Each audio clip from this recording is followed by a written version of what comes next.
Honey Magic Part 2! Hello honeys, today we're talking all about Magical Toy. From its real life inspirations to chords you probably never even heard of, I found everything there is to know. There will be minor spoilers for the Aikatsu anime, so if that's okay with you, let's get started. Despite its similarities to Happy Rainbow and all the trouble I had researching that Aikatsu brand, Magical Toy's inspirations are pretty clear. The official description says that its designs are a reflection of amusement parks and carnivals, magic, and overall fun time for everyone. Bright, neon, and rainbow colors that everyone would like to wear.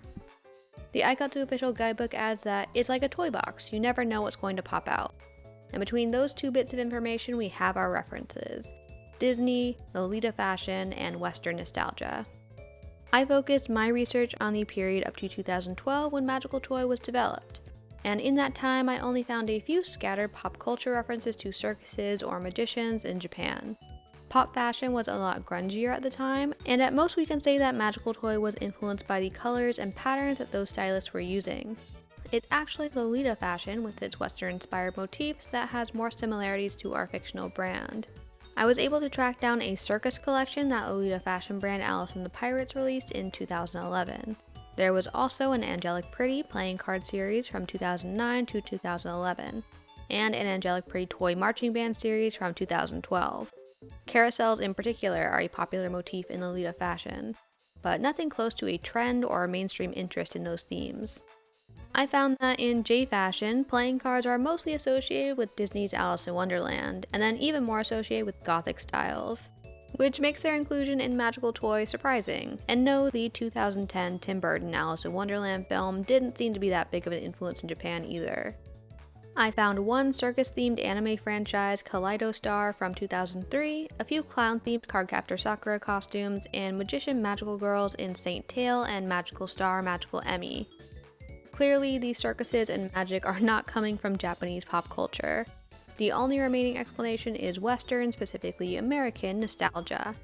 I was able to find a few Japanese circuses, but their marketing framed them as American-style shows, pulling heavily from American circuses like Ringling Brothers and Barnum and Bailey.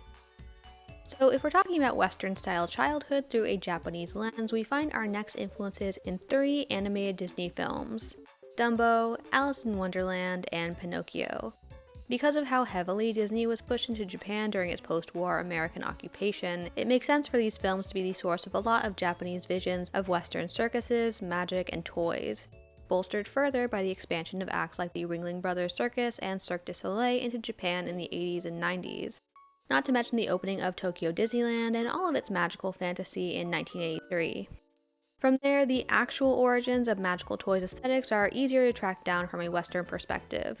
The formal, tuxedoed look of magicians is from the early 20th century, when performers switched from exotic, wizard-like costumes to the more familiar and trustworthy clothes worn by their audiences.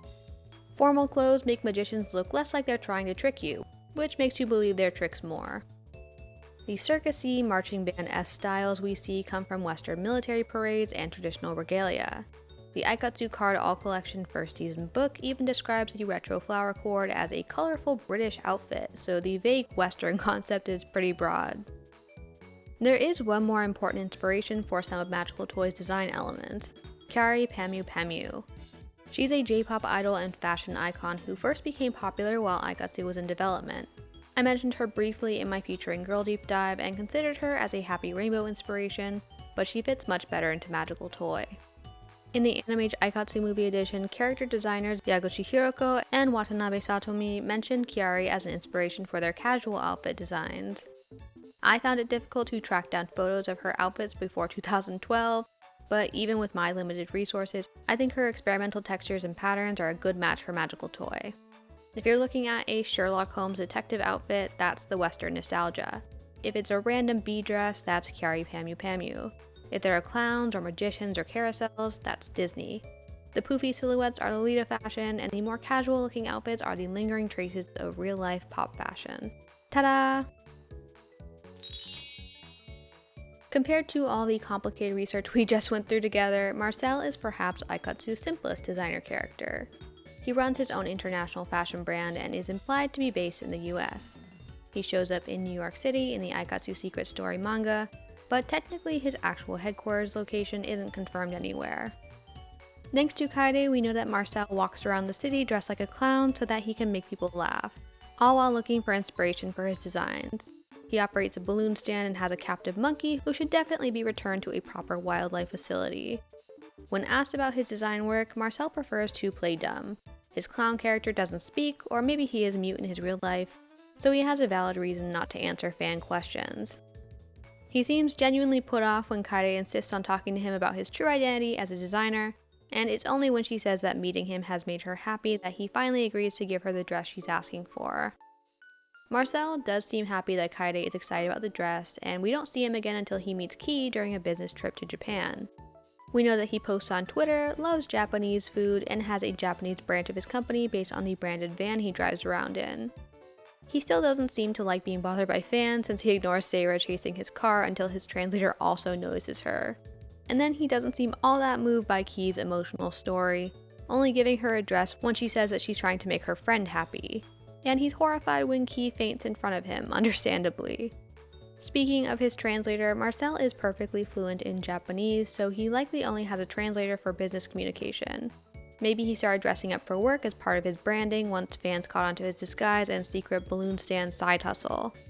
We see Marcel attend several design conferences, plus Asuka's party and Akari's first year recital, and then his final anime appearance is in Aikatsu on Parade for a cameo in the designer scavenger hunt.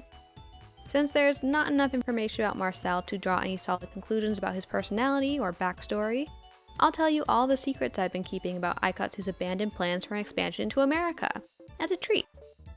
Because the truth is that Marcel, Kaede, Ichigo's American Adventure, and the American spin-off manga were all likely created to appeal to future Western audiences. Head of series composition Yoichi Kato recounts in the Aikatsu official guidebook that, as of winter 2013, the plan for the Aikatsu movie was that something happened to a friend or someone in the United States where Ichigo lived, and that everyone would go there. Earlier that year, in May of 2013, the Aikatsu animation studio Sunrise held a rare panel at Anime Boston. Aikatsu was one of the works they promoted there, telling the audience, "There's no US license for the series yet, but if fans like it enough and are vocal about it, it may get a US release." Sunrise director Ozaki asked fans to please support it. But obviously the American plotline for the movie and the US license were both scrapped. Yoichi Kato continues in the Aikatsu official guidebook, but there were times when America and idols didn't go well together, and they wondered what to do. If you don't remember or weren't around for the Western attitude toward J-pop idols at the time, that explanation might seem extremely vague. You'll see what they meant in a second.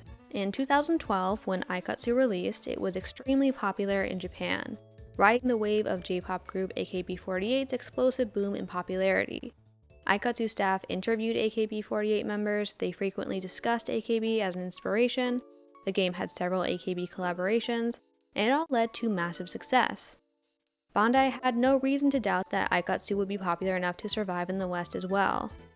That changed in February of 2013. In a shocking scandal, an AKB48 member shaved her head to apologize to fans for breaking the group's dating ban. It was an extreme reaction, which I won't cover in depth since there's already so much coverage about it. The story prompted national outrage in Japan, as reported by the Associated Press. And then less charitable stories appeared from the UK's BBC, America's CBS News, and finally the scathing headline, "Dating AKB48, a J-pop cult banned from falling in love," from online news outlet The Verge. The scandal ruined the reputation of the entire J-pop idol industry in the West, not just AKB48, since the story was so sensational. Bandai evidently had some hope that it would blow over, since they still had Sunrise promote Aikatsu at Anime Boston a few months later. But by the winter, they had abandoned any plans of pushing the series in the West. Aikatsu was selling the Japanese idol cult to children, and no American licensor would touch it. The scandal's impact is evident in the anime too. In episode 11, which released in December 2012, there's an entire plotline about how the Aikatsu idols can't date or fall in love. A year later, in November 2013, episode 56 goes out of its way to rewrite that policy and clarify that Aikatsu's idols are not actually banned from romance. One of your questions was about why Kaede is sidelined so heavily in the anime after her initial introduction. and the most likely reason is that she was probably there to help the Aikatsu cast get to America. So when they didn't go, her story purpose was lost. The only reason she is featured as much as she is because she's Director Kimura's favorite character. In fact, the magical aspect of Magical Toy was pushed most heavily by Director Kimura. He explains in the Aikatsu official guidebook, "My favorite character is Kaide. I really like her. She is bright, articulate, and spares no effort. I wanted to make her more active. I also added the setting that Kaide can do magic tricks because I wanted Kaide to do magic tricks in the show. Everyone seems to associate Kaide with sushi, but the image in my mind is magic first. I'm making her with the image of a comedian who can do anything, like an American stand-up comedian. She's an entertainer at heart. I like that too." Whenever Kaide is mentioned in staff interviews, it's usually Director Kimura bringing her up. And whenever she gets focused in episodes, it's usually because a staff writer included her specifically to appeal to him. So rather than everyone sidelining Kaide on purpose, it's more like she was saved from total irrelevance purely through the favor of the series director, which we should be very grateful for. If you're curious about Ki, I have an entire deep dive section about her in my Dream Academy video. As for why she took over Magical Toy, I have a theory about how the 12 Aikatsu brands and their associated characters were assigned zodiac signs in advance.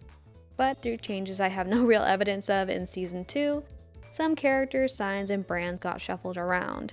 So Ki ended up with Magical Toy, and she got a Sagittarius birthday to match Kaide and keep the original zodiac concept going. That's pure speculation though.